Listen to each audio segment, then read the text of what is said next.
Sohinki.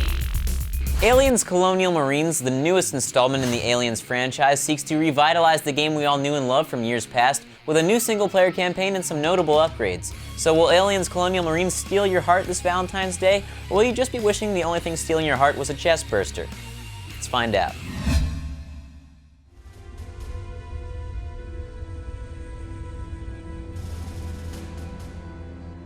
Rise and shine, Marines. This isn't a drill and you aren't in Kansas anymore. Right off the bat, I'm going to say it. Aliens Colonial Marines is a game that feels like it needs 2 scores, especially seeing as the single player and multiplayer were reportedly developed by 2 different studios. But I'll offer an average at the end for you people that are all anal about that kind of thing. Let's start with the single player. Aliens Colonial Marines single player is a mixed bag. Some aspects of it were terrible, and others had me jumping from my seat almost literally at one point. The sound design is pretty solid for the most part, except for when your bullets hit their targets. It sounds like a muffled celery stalk snapping. One part of the sound design that they definitely nailed was the music, though.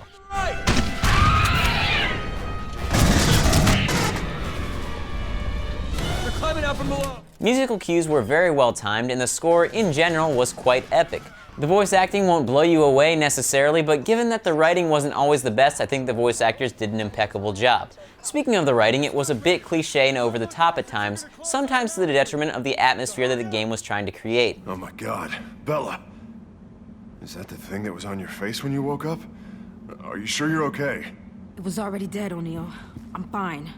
All right, I pulled it off when I woke up, so nothing's gonna happen to me.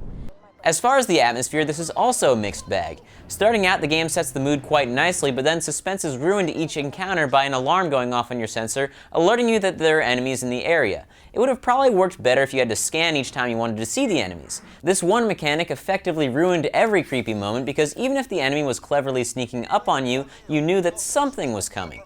Another thing that made the game less frightening was the plethora of health and armor pickups. I didn't feel like I needed to be very careful because it seemed like almost after every fight, I'd grab full health and armor. There was one incredibly creepy portion of the game where I was legitimately afraid, but it was overshadowed by the fact that almost nothing else in the game was frightening. Another thing that contributed to the fact that the game wasn't very scary was the AI for the aliens. I first saw a video on Kotaku about this and decided to try it for myself, and yes, even on hardened difficulty, most of the time you can simply sprint through the sections that involve only aliens. The only really difficult portions of the game are the ones where you have to fight Marines, who can kill you quickly if you aren't careful. But if you develop an aliens game, and the humans are the part you're most worried about, you know you've done something wrong. Graphically, the game was also a bit of a letdown. If this were a few years ago, the graphics would be on par, but playing on the 360, everything seemed a bit dated. I'm not sure how it looks on the PC, but I imagine it's not enough of an improvement. Another thing that seemed dated was the physics. Enemies either get one limb blown off or simply explode altogether, and while it wasn't a huge deal, once an enemy was dead, they didn't react to bullets at all. Taken separately, a lot of these problems wouldn't be a big deal, but cumulatively they make a big difference, like randomly being able to clip through teammates while they're engaged in conversation. Whoa, it's like first-person Inception. All in all, the single-player campaign wasn't actually as bad as everyone is saying, especially since the biggest problem, namely just running past aliens to speed through a level, wouldn't be a problem if you simply decided to play the game correctly, but it was disappointing, especially considering how anticipated this title was. It will last you about 5 or 6 hours if you speed through it, and approximately 8 if you play correctly. I'd rate the single-player 5.5 Colonial Marines out of 10. Now onto the really fun part, the multiplayer. Multiplayer in Aliens Colonial Marines is really good. There are 4 modes, the most obvious being Team Deathmatch, but then 3 others that are very well designed. The first one is Extermination, which requires Marines to capture points in order to destroy alien eggs. It's an interesting take on a domination-type game mode, except that the aliens don't need to capture points, but rather simply need to stop the Marines from capturing points. Next is Escape, which is essentially Left 4 Dead vs. Aliens Edition, and this isn't a bad thing. I'm pretty sure if Left 4 Dead had an Aliens mod, everyone would want it, and the Escape mode is definitely a blast to play. Finally, there's Survivor, which is essentially a horde mode where the players have to survive for a certain amount of time, and enemy players control the horde of aliens. Every mode is well thought out, and as far as balance goes, the humans and aliens both have unique strengths and weaknesses that keep the game fresh and interesting.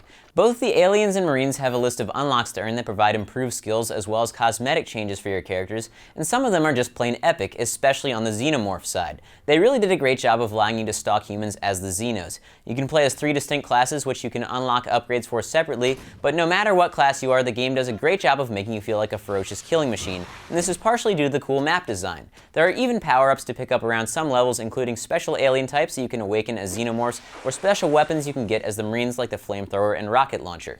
All of this being said, sometimes the gameplay can get a bit repetitive, and sometimes you'll feel like you have cheap deaths, but the multiplayer is refreshing amongst all the other competitive FPS games out there, and the variety of game modes will keep this game alive for a while for you, especially if you have friends to play with.